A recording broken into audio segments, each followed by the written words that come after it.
il faut attaquer l'année en janvier. Si tu veux commencer cette année en puissance, n'attendez pas février, n'attendez pas mars. Déjà ce mois-ci, commencez. Qu'est-ce que tu dois faire cette année? Commencer un ministère, commence en janvier.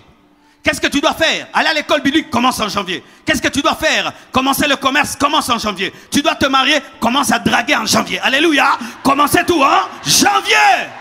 Tu peux même commencer ce soir, mon frère. Tu peux commencer, elle n'est pas à côté de toi pour rien. Tu peux commencer ce soir. Si tu as dit cette année, c'est l'année de mon mariage, commence en janvier. La Bible dit au commencement était la parole, pas au milieu. Au commencement était la parole, pas au milieu. Au commencement était la parole. Au commencement Dieu créa, pas au milieu, pas à la fin. Dieu créa au commencement. Jésus a commencé son ministère comment? Par la rage. Dès le départ, il entre en jeûne. Il affronte qui? Le diable. Mais beaucoup de gens se réveillent au milieu de l'année. Ils ont perdu 6 mois. Ils ont perdu 9 mois. D'autres même se réveillent en décembre. Ne te réveille pas en décembre. Réveille-toi maintenant. Commencez maintenant. Donc, il y a une prédication. Il y a une prédication du pasteur Marcelo, dans laquelle il dit que que même toi-même qui est là présentement, si tu es venu, si Dieu t'a parlé du mariage, il faut commencer maintenant. Voilà. Si Dieu t'a parlé du mariage, il faut commencer maintenant. C'est une prédication un peu du style motivateur. Voilà. J'ai rien contre les gens qui veulent être motivés. Il faut se rassurer déjà de cela. C'était une prédication du style motivateur pour pousser les gens à quitter la procrastination. Voilà, vous connaissez ce que ça veut dire procrastiner. La procrastination, c'est simplement le fait de renvoyer toujours à plus tard des choses que l'on peut faire maintenant. Se dire je ferai. Les procrastinateurs parlent beaucoup au futur, un peu comme si les choses, comme si tout dépendait d'eux.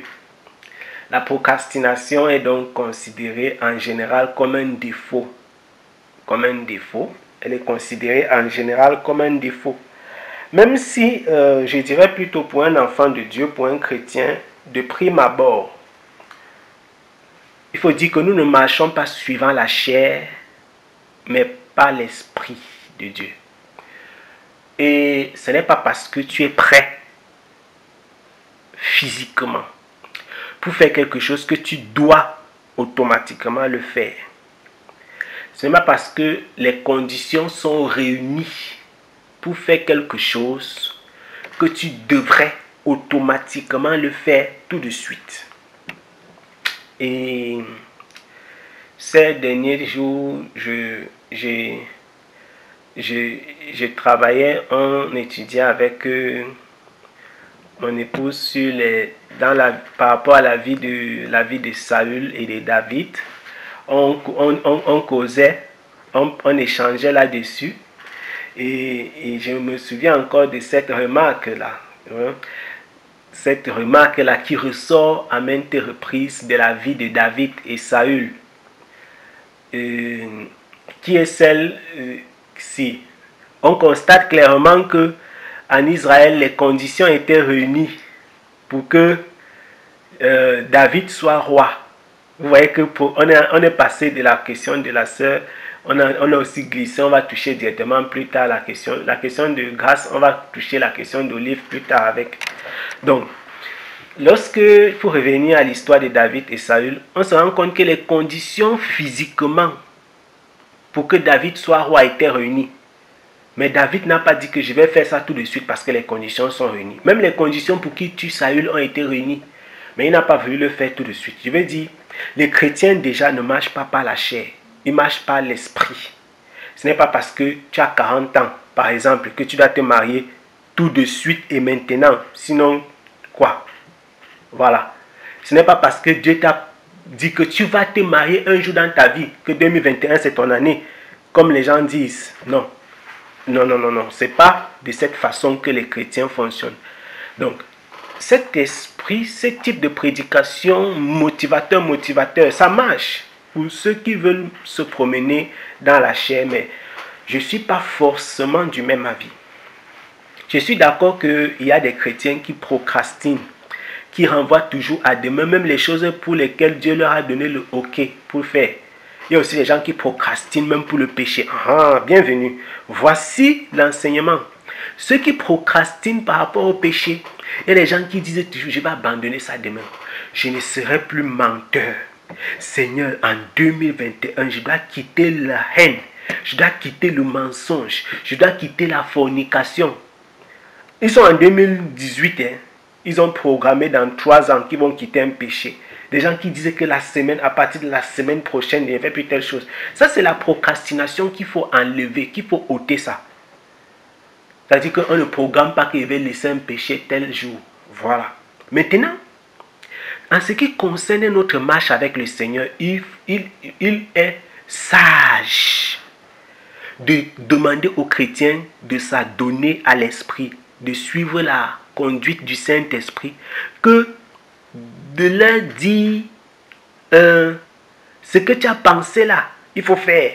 Attention, ça peut être dangereux, bien aimé, ça peut être dangereux ça. Vous comprenez? Ça peut être dangereux. Parce que ce que tu penses n'est pas toujours la pensée du Seigneur. Ce que tu penses n'est pas toujours la pensée du Seigneur. Parce que ce que tu penses, ça peut être la chair. Ça peut être le fruit de ta propre volonté. Ce que tu penses, ça peut être le fruit de tes réflexions. Même les songes, il y a des chrétiens charnels qui font des songes. C'est pourquoi même les songes, je les remets en question. Certes, Dieu parlait de mariage aux gens, pas des songes. Et il en a parlé à des milliers et des millions. Jusqu'aujourd'hui. Pour dire que ce n'est pas pour dire que Dieu ne le fait pas. Mais ce n'est pas parce que l'on a reçu un songe que c'est forcément le cas. Dieu le fait. Mais je vais dire, c'est pas parce qu'on a eu un songe. Parce que la parole de Dieu déclare, le sage dit que la multitude des songes aussi, souvent ça vient de quoi? Les activités de l'homme. Le fait d'avoir, et voilà, telle et telle chose à laquelle tu penses, ça peut te pousser. Bien, tu rencontres un frère ou une soeur parce que tu veux tellement l'épouser que tu commences à voir les songes. Oh, je vais épouser. Dieu m'a dit que tu es mon mari, tu es ma femme. Tu vas. Je ne veux pas parler. Voilà. Donc, il faut faire attention. En tant qu'enfant de Dieu, on doit se conduire selon l'esprit du Seigneur. Et donc, non pas avec la chair, non pas en regardant à côté. Donc, je pose ces bases, ces fondations pour dire simplement ceci. Mon avis, l'avis que je veux donner de façon éclairée, ce n'est pas pour me lever contre l'enseignement du pasteur Marcelo qui avait tendance à encourager les gens à quitter la procrastination. Parce que d'une part, la procrastination n'est pas une bonne chose pour ceux qui procrastinent sur les choses qui sont évidentes. Des gens procrastinent vraiment pour des choses qui sont évidentes. Oh, je vais quitter le péché. Non, on ne programme pas qu'on va quitter le péché telle année. Il y a aussi des gens qui procrastinent sur des choses. Tu veux aider quelqu'un maintenant, tu l'aides maintenant.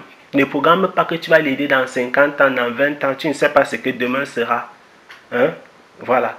Donc, demander aux gens de quitter la procrastination n'est pas une mauvaise chose en soi. Le danger dans l'enseignement, dans la prédication, parce que ce qu'il dit dans cet enseignement, c'est que comme tu as pensé au mariage cette année, n'attends pas. Si tu as pensé à un projet cette année, n'attends pas la fin d'année, n'attends pas le milieu de l'année. Commence maintenant. Si tu as pensé à construire une maison, n'attends pas la fin d'année pour acheter le terrain. Commence maintenant. Si tu as pensé... Alors, non. Dieu peut me parler du mariage. Gaël, tu vas te marier en 2021.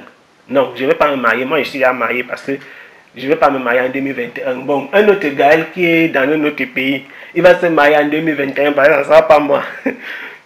Voilà. Si Dieu dit à quelqu'un, tu vas te marier en 2021, et puis, Dieu lui dit clairement que c'est en décembre. Pourquoi tu veux qu'il se marie maintenant en janvier? Si Dieu lui a dit que c'était en décembre. Attends. Non, nous ne marchons pas l'esprit du Seigneur. On ne marche pas l'esprit du Seigneur. Ce n'est pas que Dieu va te dire... Non. Le Seigneur peut te donner la date de quelque chose même avec précision. Et ce n'est pas parce qu'un pasteur a dit que fais ça tout de suite, tu vas maintenant faire tout de suite. Je veux donc attirer notre attention parce que ce type de prédication donc, peut nous pousser à nous conduire d'après la chair. Ça peut nous pousser à nous conduire d'après la chair, à imiter les gens, à se dire, ok, quand le pasteur a dit de commencer maintenant, peut-être c'est le Seigneur. Non, si le Seigneur te demande de faire quelque chose, tu fais d'après le Seigneur. Et non d'après que, voilà. Il faut suivre l'Esprit de Dieu. Il faut suivre l'Esprit du Seigneur. Il faut se conduire d'après la direction que le Seigneur nous indique. C'est très important. C'est très, très important. Je voulais aborder ça avant de prendre la question de la sœur Grâce qui était celle de savoir est-ce que les femmes doivent faire la cour aux hommes, par exemple, concernant le mariage. Parce que cette question, elle est secondaire. J'aborde d'abord le principal point qui est délicat dans l'enseignement du frère. Parce que ce point de la procrastination, ce point des enseignements qui ont tendance à être motivateurs, ça peut être un véritable danger en fait. C'est ça que je suis en train de vouloir pointer afin que nous puissions faire attention. Que nous puissions prêter attention, ça peut nous renverser. Vous comprenez, vous voyez un peu, ça peut renverser la foi des personnes qui sont faibles. Ça peut renverser la foi des personnes qui sont faibles. Et ce n'est pas tous les projets qui sont programmés pour une année particulière qui doivent être réalisés tout de suite en janvier. C'est ça que je voudrais également dire. Et nous ne devons pas nous conduire d'après ce que la chair indique. Parce qu'on doit suivre ce que le Seigneur... Et puis une autre chose grave qui est sortie de cette prédication, c'est que quand le pasteur parle quand il parle, il dit que la personne qui est à côté de toi, ce n'est pas pour rien qu'elle est là à côté de toi. Mais attention, il y a un gros danger là. Je ne sais pas si vous avez perçu ce danger de la même façon que moi. Je suis quelqu'un qui est un peu méticuleux sur certaines choses, surtout quand ça concerne la parole de Dieu, la prédication de la parole. Apparemment, quelqu'un est en train de parler.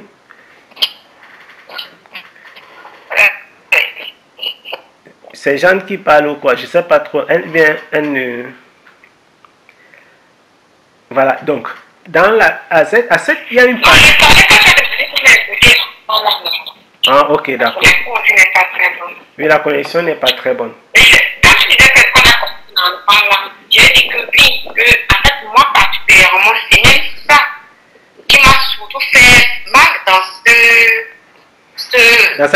ce morceau de sa prédication, parce que quand il dit que la personne qui est à côté de toi, donc tu es bien réalisé dans ça pour donner la critique quelqu'un pour la draguer. Bref, voilà. C'est la partie là même qui m'a, parce que à aucun moment il te dit d'aller chercher la face de Dieu, il te dit que non, ce n'est pas pour qui. Donc chaque dimanche, c'est comme des gens assez. Donc le dimanche, tu as une voisine qui est différente de la voisine qui sera la prière du lundi matin. La voisine qui sera la prière, peut-être c'était différent le mercredi, peut-être c'est prière pour les maladies, vendredi avant d'avoir le but de comment on connaît les programmes dans les constructions, dans les éliminations.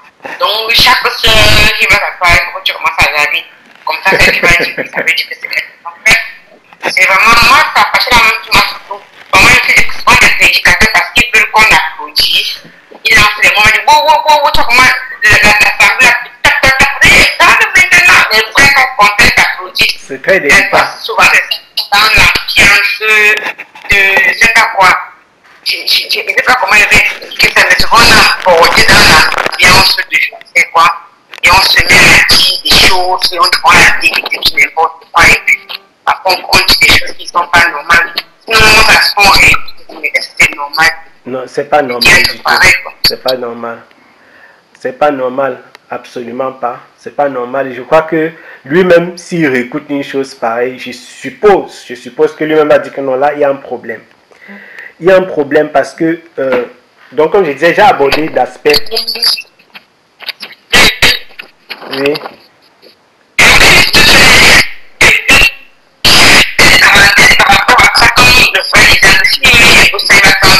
Parce que souvent c'est ça qu'on est emporté par la chair. Les ailes. Et qu'on a, parce que c'est des gens que lorsqu'ils pratiquent des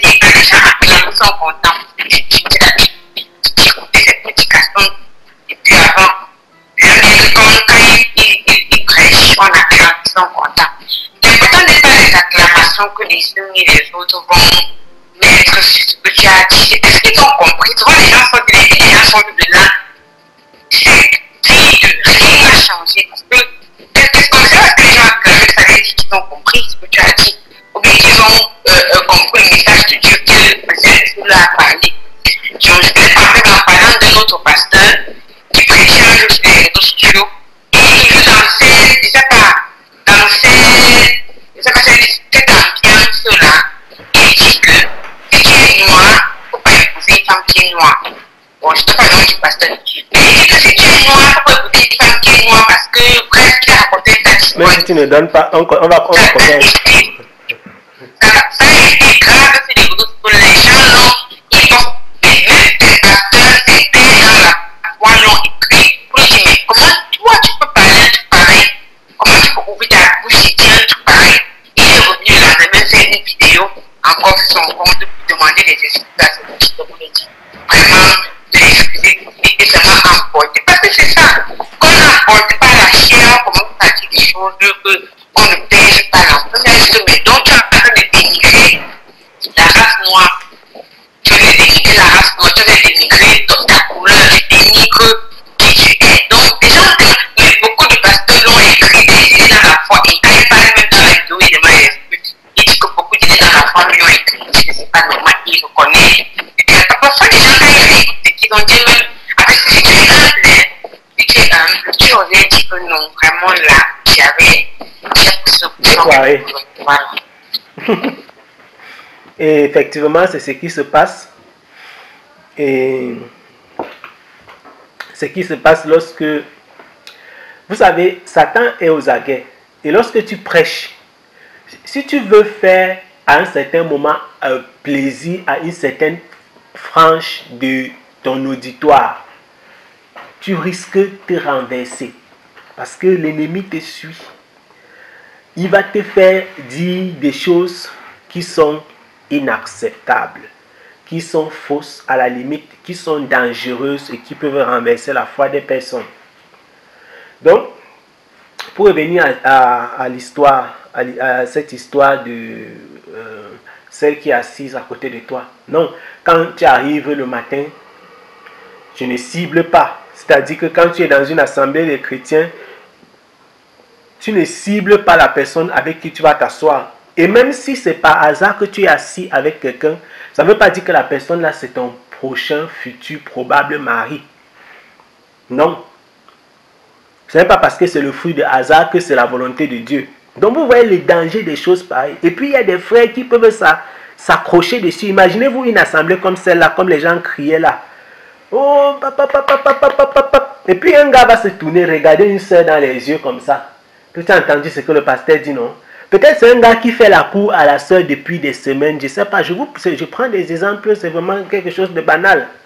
Peut-être qu'il y a une soeur qui résiste à un garçon qui lui fait la cour depuis des semaines, depuis je ne sais pas quoi. Et la fille résiste, elle dit que non, je ne peux pas accepter, peut-être je ne suis pas prête, je ne veux pas même.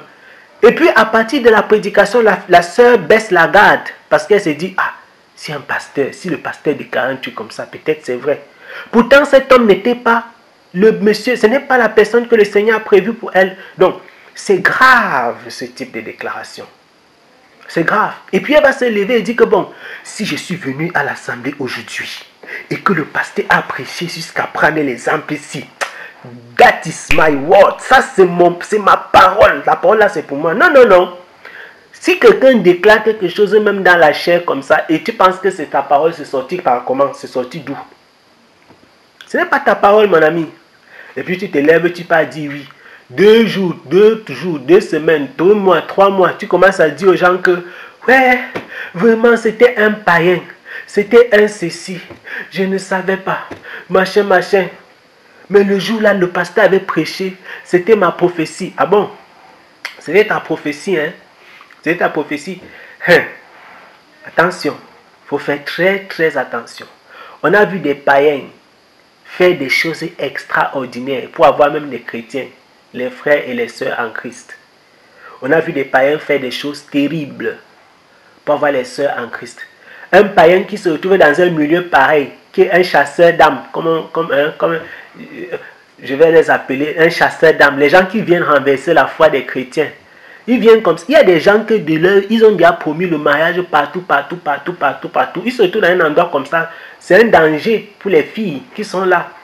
Parce que les gars vont commencer à promettre le mariage à tort et à travers aux filles en s'appuyant sur ça. Tu n'étais pas là, tu n'étais pas là. Commençons maintenant. Et il y a des gens que, à peine il a parlé à une fille concernant le mariage, il a déjà demandé, couchons ensemble. Et comme les gens, la chair, comme les filles pensent que quand un homme a promis le mariage, ça veut dire que c'est son mari. Je ne sais pas qui a mis ça dans la tête des filles et je ne sais pas comment on doit retirer ça. La majorité des filles, la promesse de mariage, c'est un alibi pour coucher avec elle. Une fille qui a résisté pendant 20 ans, 25 ans, dès lors qu'un homme lui dit que je vais t'épouser, dans sa tête c'est que non, je baisse la garde, dans tous les cas c'est mon mari. Mon ami, il y a des gens qui viennent même payer la dot. Et ils couchent avec toi, ils partent. Il y a même des hommes, supposons même qu'ils t'épousent et qu'ils te mettent dans sa maison. Vous savez ce que c'est que de faire un mauvais mariage. Cet exemple était très déplacé et très mal placé. Un frère ou une soeur qui est à côté de toi n'est pas faite pour ton mariage. Ce n'est pas la personne. Ça peut même être le mari de quelqu'un. Oh, celui qui est à côté de toi n'est pas là accidentellement. Mon ami. Donc, si j'en ai là-bas et puis un frère va se tourner pour la regarder et dire que je vais t'épouser. Oh, attention. La femme de quelqu'un. Non. Donc, si quelqu'un trouve maintenant quelqu'un à côté de lui, il va seulement dire que c'est ma femme, mon frère. Tu as quel problème? Non. Peut-être. On ne peut pas accepter ce genre de choses. Ce n'est pas acceptable. Maintenant, la question de la sœur Grâce tombe à point parce que imaginez donc une sœur qui est là et qui elle se pose toute la question, est-ce qu'une sœur peut demander la main d'un homme? Est-ce que elle commence à dire que le pasteur a dit comme ça. Est-ce qu'il ne doit pas me lever maintenant pour aussi prendre des actions pour éviter de procrastiner? Est-ce que je ne dois pas faire quelque chose de concret pour éviter de procrastiner? Alors la sœur se dit non, je vais demander la main d'un frère, je vais épouser un frère. Voici le mariage. Le mariage tel que la Bible l'a présenté. Le mariage tel que la Bible l'a présenté, ça signifie ceci. La Bible déclare, et ça c'est le texte qui est lu. Généralement, quand les gens font, parfois même dans certaines mairies, les mairies des pays qui sont chrétiens, parfois on utilise même encore ces textes pour conseiller les mariés. Et dans certaines dénominations, dans certains milieux chrétiens, on utilise. La Bible dit que quoi? L'homme quittera son père et sa mère et s'attachera à sa femme. La parole là veut dire beaucoup. L'homme quittera son père et sa mère et s'attachera à sa femme. Vous savez ce que... On n'a pas dit que la femme quittera son père et sa mère, puisque c'est la femme qu'on épouse. Ce n'est pas la femme qui épouse l'homme. Même si quelqu'un vient vous dire que la culture des Indiens, de ceci... Non, je ne suis pas en train de parler des cultures des gens. Je suis en train de parler de la parole du Père. La parole de Dieu. Le Seigneur dit que l'homme quittera son père et sa mère. Il va s'attacher à sa femme. Donc, l'homme, quand il atteint l'âge, quand il atteint la stature physique, spirituelle, matérielle, quand l'homme ressent le besoin que Adam avait. Parce que le mariage, c'est Adam et Ève et c'est Christ et l'Église. C'est ça, le mariage. Adam et Ève ont échoué. Maintenant, Jésus-Christ est venu corriger. Adam et Ève, ils ont échoué. Christ a corrigé. Qu'est-ce qui se passe? L'homme quittera son père et sa mère, il va s'attacher à sa femme. La Bible déclare que Dieu a créé l'homme d'abord. Et maintenant, il est écrit que l'homme il y avait quelque chose qui lui manquait. Tu vois? Et Dieu regarde comme ça. Il dit qu'il n'est pas bon que l'homme soit seul. Ah, il n'est pas bon que l'homme soit seul. Je vais lui faire une aide semblable. J'en ai cité les textes que vous connaissez. On ne rentre pas dans les textes parce que connaissant leur... Bon, et moi-même je me connais. Ça va durer. Quand Dieu dit que il n'est pas bon que l'homme soit seul, je vais lui donner une femme. Je vais lui faire une aide semblable. Ce n'est pas la femme qui était présente et Dieu a fabriqué son mari, non. C'est l'homme qui était déjà là. Et c'est l'homme qui avait le besoin. Vous voyez ça? Et Dieu a fabriqué sa femme. Et la Bible dit que Dieu maintenant a amené la femme, Ève, vers son mari. Et l'homme a déclaré, l'homme a dit que voici, c'est elle.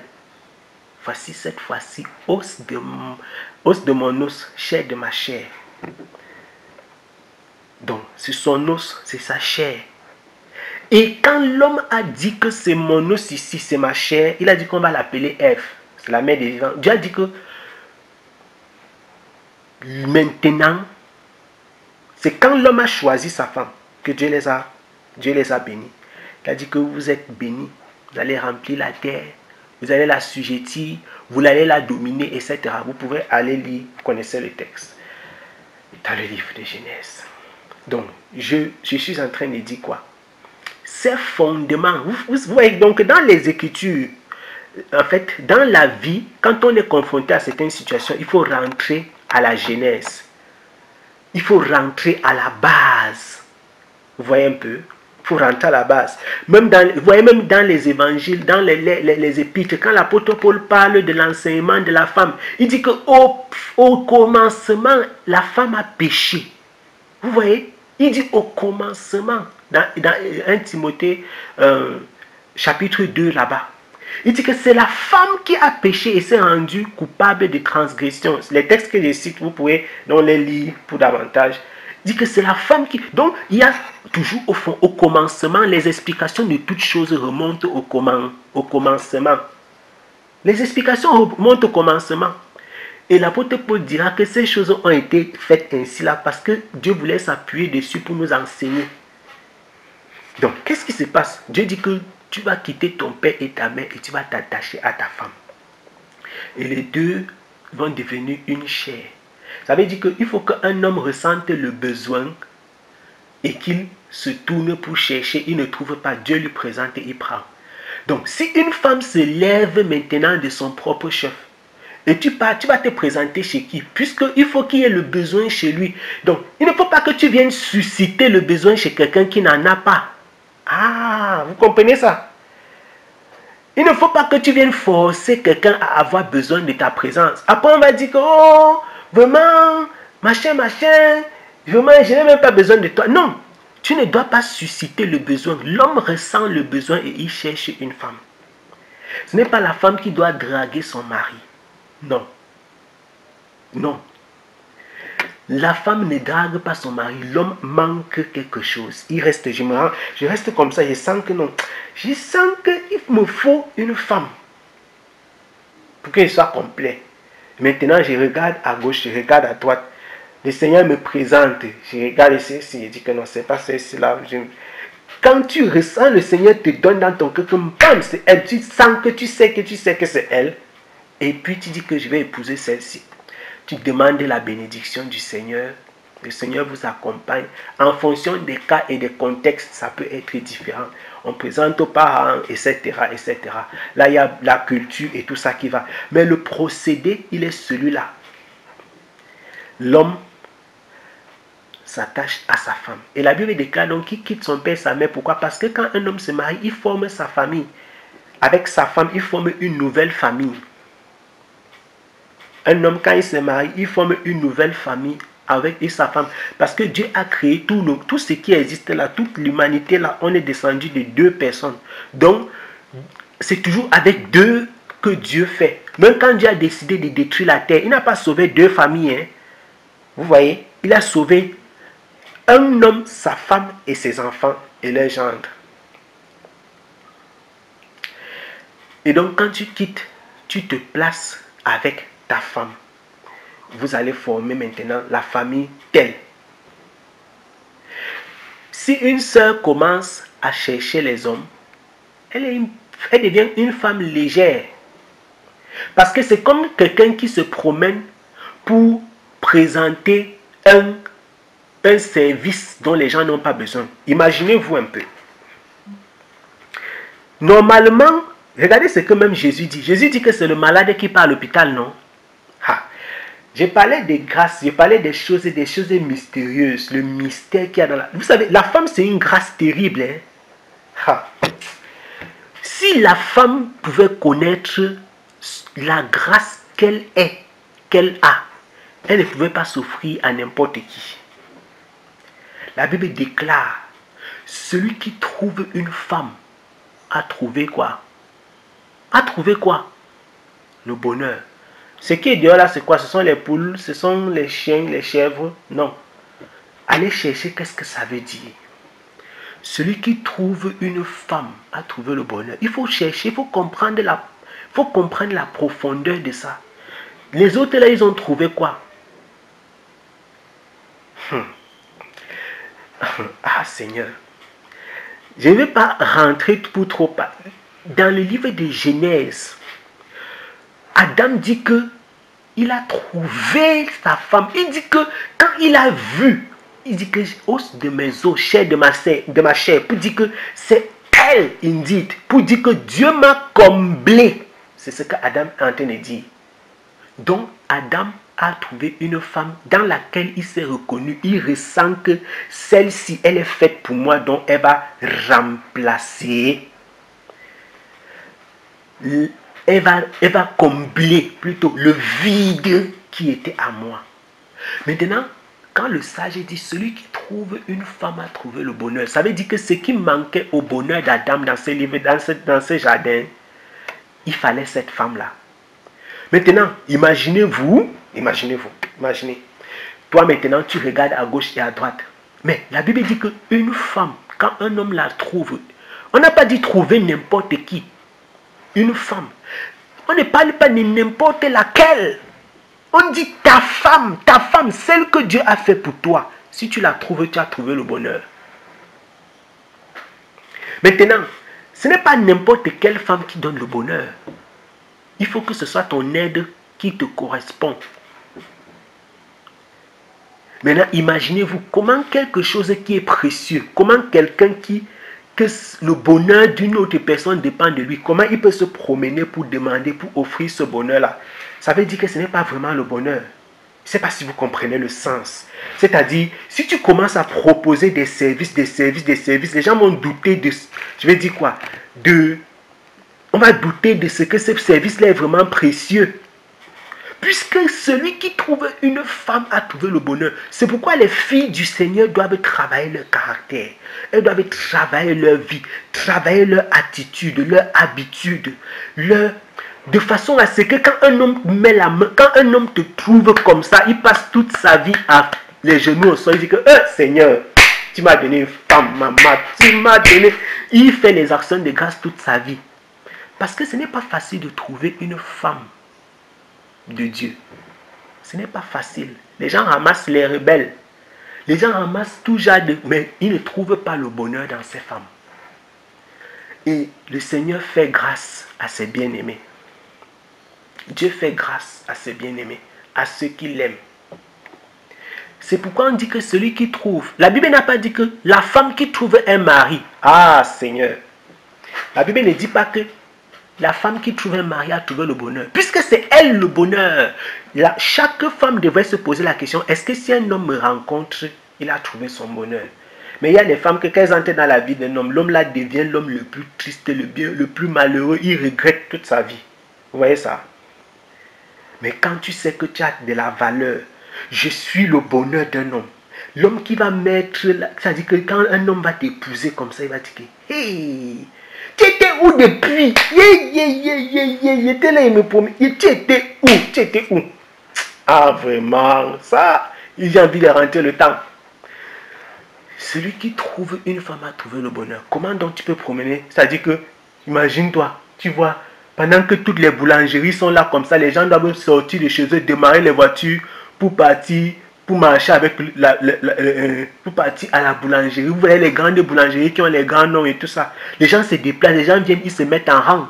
Parce qu'il y a c'est climatisé, c'est bien là et tout, c'est précieux. Est-ce que vous avez déjà vu, on a pris au sérieux les gens qui se promènent avec le pain dans le panier là? Qui les prend au sérieux? Déjà, même si tu as tes 5 000, tu ne peux pas lui donner. Tu as peur qu'il peut partir faire ton âge. Puisque tes 5 000 là, ça achète tout son panier de pain. Quand il dit que le père, je n'ai pas la monnaie, est-ce qu'il peut partir les 5 000 là? Tu regardes un peu son panier comme ça, tu dis que je peux donner mes 5 000. Le père, le gars, si ou la fille, elle part, il ne revient plus. Non! Vous voyez ça? Pourquoi? Parce que quelqu'un qui se promène comme ça, tu n'as pas vraiment confiance. C'est-à-dire un service qu'on partage, qui est facile à avoir accès. C'est un service qu'on a tendance à penser que c'est trop, je vais dire quoi, il est de faible valeur. Mais quelque chose qui est difficile d'accès. C'est ça qui est valeureux. Et quand la femme a donc compris que je suis le bonheur, hein, dans ce proverbe chapitre 19, et j'aime ce verset. C'est au chapitre 19, là au verset 14. Le sage dit que qu'un homme peut recevoir les biens. Un homme, il peut recevoir des biens, des richesses de ses parents. Mais une femme sage est un don de l'Éternel, est une grâce de l'Éternel. Maintenant, imaginez-vous une femme sage qui est censée être un don de l'Éternel, une grâce de l'Éternel, et puis elle se promène comme ça, que me voici. Hein? Les gens vont dire, est-ce que c'est vraiment le don là ici? C'est comme les prostituées qui se vendent dans les vitrines. Mais c'est à prix d'argent, on accède à elle. Donc, un don et une grâce ne peut pas être accessible à prix d'argent. Un don, une grâce, le bonheur. Regardez les caractéristiques qu'on utilise. Regardez un peu les qualificatifs que la Bible donne de la femme. On ne dit pas ça de l'homme. On n'a jamais, j'ai pas vu, on dit que l'homme, le bonheur de quelqu'un, l'homme est la grâce de quelqu'un, l'homme. La femme, c'est un mystère. Et qu'est-ce que Satan a fait? Il a poussé les gens à se dévaloriser, se vendre, se donner, et puis détruire tout ce qu'il y a de plus grand, de plus beau et de plus merveilleux dans la femme. Ah Seigneur, triste.